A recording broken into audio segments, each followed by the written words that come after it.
ఆంధ్రప్రదేశ్ రాష్ట్రాన్ని కేవలం ఐటీ రంగంలోనే కాకుండా రాబోయే తరం సాంకేతికత అయిన క్వాంటమ్ కంప్యూటింగ్లో ప్రపంచ అగ్రగామిగా నిలబెట్టాలన్నది ముఖ్యమంత్రి నారా చంద్రబాబు నాయుడు గారి ప్రధాన లక్ష్యం. దీనికోసం ఆయన కేవలం 8 నెలల స్వల్పకాలంలోనే ఒక భారీ లక్ష్యాన్ని నిర్దేశించి దేశంలోని అత్యున్నత పరిశోధనా సంస్థలను ఏకం చేసి Amaravati quantum reference facilities AQRF ను సాకారం చేశారు.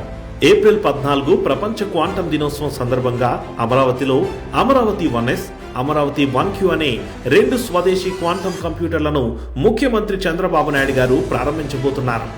ఇప్పటి వరకు భారతదేశం క్వాంటమ్ హార్డ్వేర్ కోసం అమెరికా, చైనా లేదా ఐరోపా దేశాలపై ఆధారపడాల్సి వచ్చేది. కానీ మన కంప్యూటర్లను అమరావతి నుంచే నిర్మించాలి అన్న ముఖ్యమంత్రి గారి పిలుపుతో ఈ వ్యవస్థల్లోని కీలక విడిభాగాలను భారతీయ సంస్థలే తయారు చేసేలా ప్రోత్సహించారు.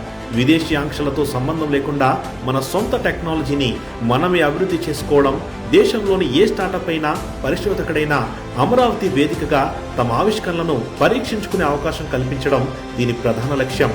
India's first national quantum reference facility is being established in Amravati. Over 50,000 learners are already being trained with a long-term goal of skilling 10 lakh youth.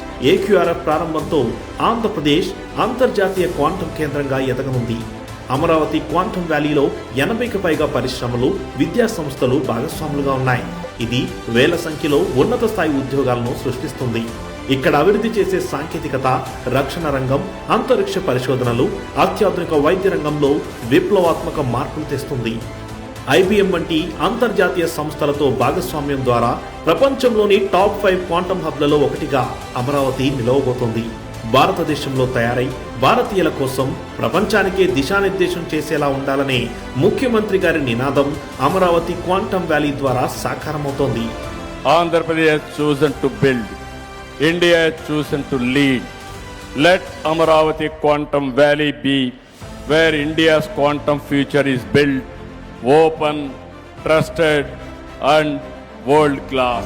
April 14న జరిగే AQRF ప్రారంభోత్సవం ఆంధ్రప్రదేశ్ టెక్నాలజీ రంగంలో రారాజుగా నిలవబోయే ప్రయాణానికి మొదటి అడుగు.